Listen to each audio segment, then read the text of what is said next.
Hoje é Dia Internacional contra a Homofobia. Um dia para refletir sobre a violência contra essa população, contra a população LGBTQIA+. Segundo dados divulgados esta semana pelo Observatório de Mortes e Violências contra essa parcela da população brasileira, o número de vítimas no país aumentou.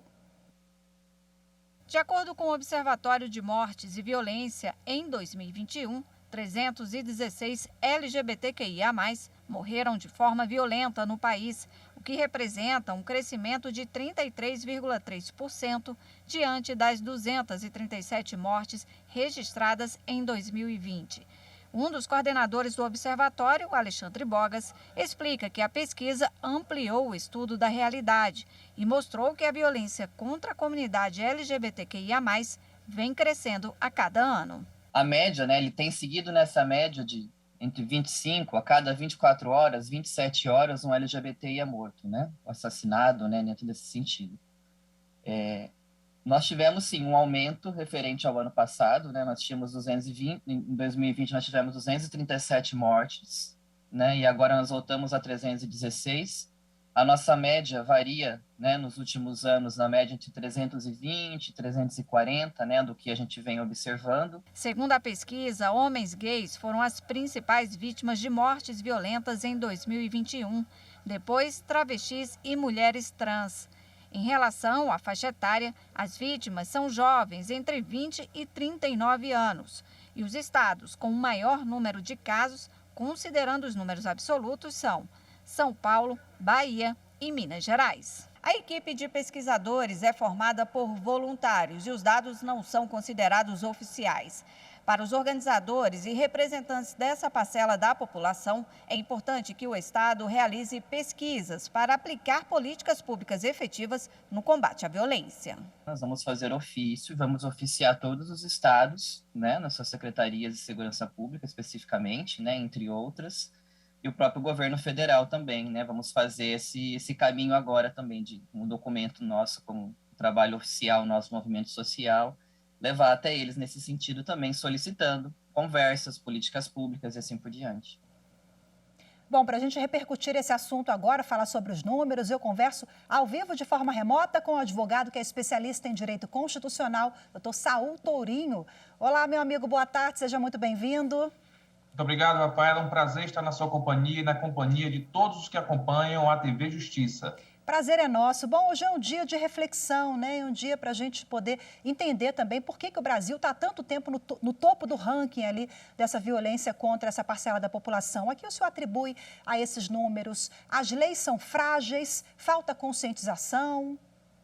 Eu acho que vem imediatamente à lembrança aquela frase colocada no lado externo do plenário da Corte Constitucional da África do Sul, que diz: a luta continua. Que luta? A luta pela preservação dos direitos. Veja, Rafaela, que o Supremo Tribunal Federal tem uma extraordinária jurisprudência de proteção séria à comunidade LGBTQIA+, e ainda assim nós estamos diante desses números horrendos.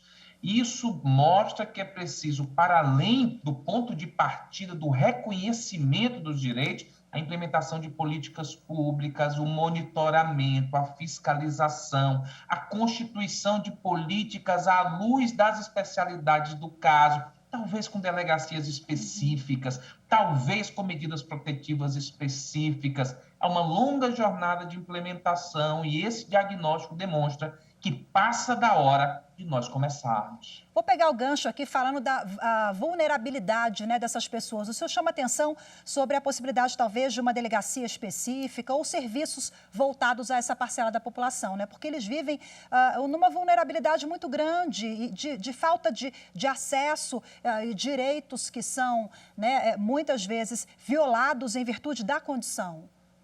Rafaela, Hannah Arendt, quando escrevia a respeito dos judeus no Holocausto, dizia que, para além da qualificação como minoria, era preciso se esforçar para a constituição de uma cidadania.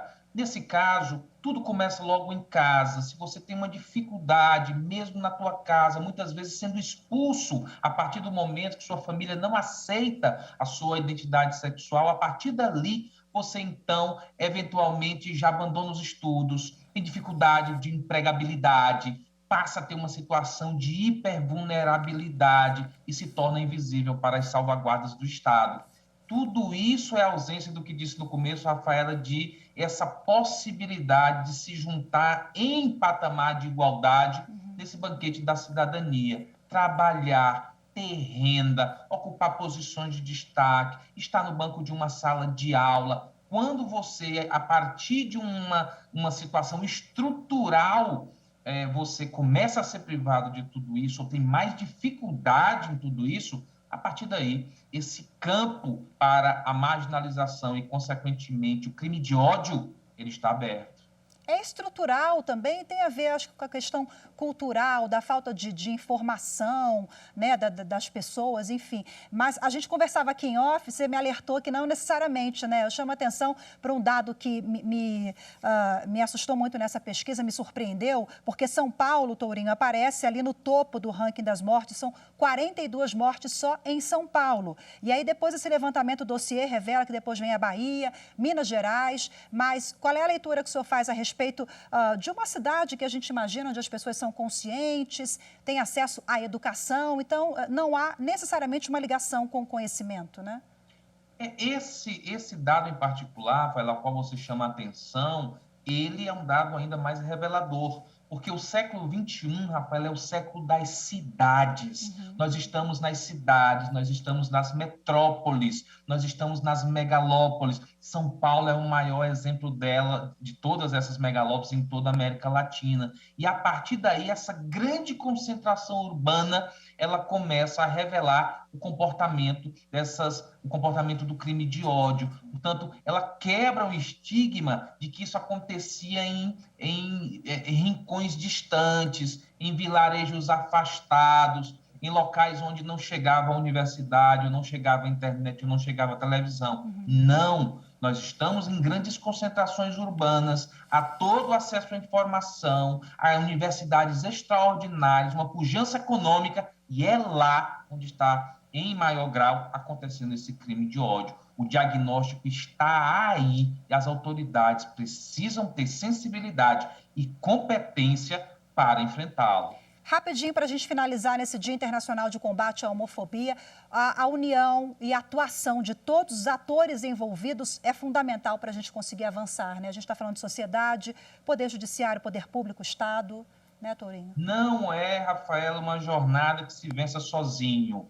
Aqui os números mostram algo estrutural. É preciso, claro, que o Estado tome a frente como uma força aglutinadora, que por meio das políticas corrige e inspira. Mas, para além disso, todos nós precisamos ser convidados todos os dias a entender que esse Brasil que separa as pessoas, persegue e as mata em razão do seu sexo, é um Brasil que precisa acabar. Portanto, é claro que uma grande aliança nacional precisa ser colocada de pé para que próximo ano nós não estejamos aqui nessa data diante de um diagnóstico tão desapontador quanto é esse. Maravilha, com essa excelente reflexão, agradeço mais uma vez a sua participação. Boa tarde, sempre um prazer conversar contigo, viu? Igualmente, muito obrigado. Tchau, tchau.